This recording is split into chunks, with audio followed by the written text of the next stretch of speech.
మాజీ మంత్రి అయిన కొడాలి నాని ఒకప్పుడు వైసీపీలో ఫైర్ బ్రాండ్.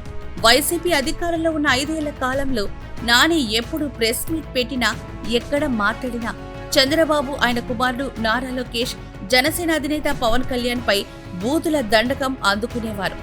అసభ్య పదజాలంతో నోటికి ఎంతొస్తే అంత మాట్లాడేస్తూ అదేదో గొప్ప విషయం అన్నట్లుగా భావించేవారు. ఒక దశలో కొడాలి నాని అనే కన్నా బూతుల నాని అంటేనే ఎవరైనా గుర్తుపడతారు అన్నట్లుగా పరిస్థితి మారిపోయింది.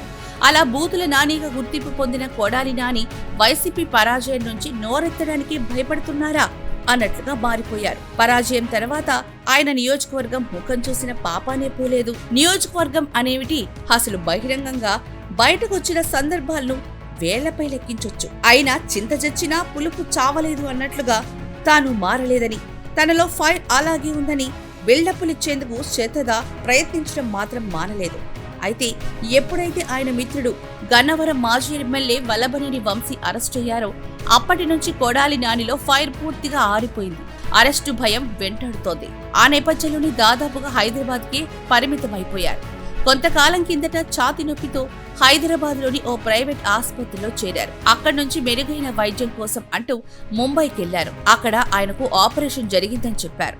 అయితే కొడాలి నాని హెల్త్ బులెటిన్ ను ఆ ముంబై ఆసుపత్రి విడుదల చేయలేదు. కానీ ఆపరేషన్ విజయవంతమైందని, కొడాలి నాని కోలుకుంటున్నారని గుడివాడకు చెందిన వైసీపీ నాయకుడొకరు మీడియాకు తెలిపారు. అంతే. ఆ తర్వాత నుంచి కొడాలి నానికి సంబంధించి ఏ వార్త బయటకొచ్చిన దాఖలాలే లేవు. కొడాలి నాని ఆరోగ్య పరిస్థితి గురించి కానీ, ఆయన ఎక్కడున్నారు, ఏం చేస్తున్నారు వంటి విషయాలేవి కూడా బయటకు తెలియడం లేదు. కొడాలి నాని సన్నిహిత వర్గాలు మాత్రం ఆయన ఇంకా ముంబైలోనే ఉన్నారని అంటున్నారు. కానీ ఆపరేషన్ విజయవంతమైన తర్వాత నెలల తరబడి ఆయన ముంబైలో ఏం చేస్తున్నారు అన్న ప్రశ్నకు మాత్రం బదులు లేదు. ఆయన మళ్లీ రాజకీయంగా క్రియాశీలకం అవుతారా అంటే సమాధానం దొరకదు. అయితే కొడాలి నాని మాత్రం తన ఆరోగ్య పరిస్థితి దృష్ట్యా తెలుగుదేశం తనను టార్గెట్ చేయదని భావిస్తున్నట్లుగా ఉందని, రెడ్ బుక్ నుంచి తన పేరు తొలగించేస్తారని ఆశిస్తున్నారని పరిశీలకులు విశ్లేషిస్తున్నారు. ఏదేమైనా ఆంధ్రప్రదేశ్, హైదరాబాద్లు తనకు సేఫ్ కాదని, అందుకే ముంబైలోనే ఉండిపోయారని కూడా అంటున్నారు.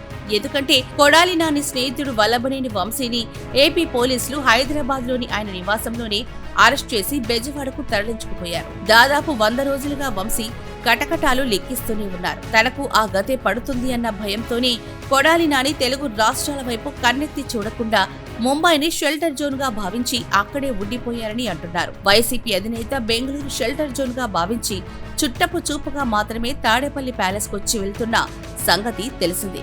ఈ విషయంలోనే జగన్నే ఆదర్శంగా తీసుకున్న కొడాలి నాని కనీసం చుట్టపు చూపుగానైనా ఏపీ వైపు రావడం లేదని అంటున్నారు.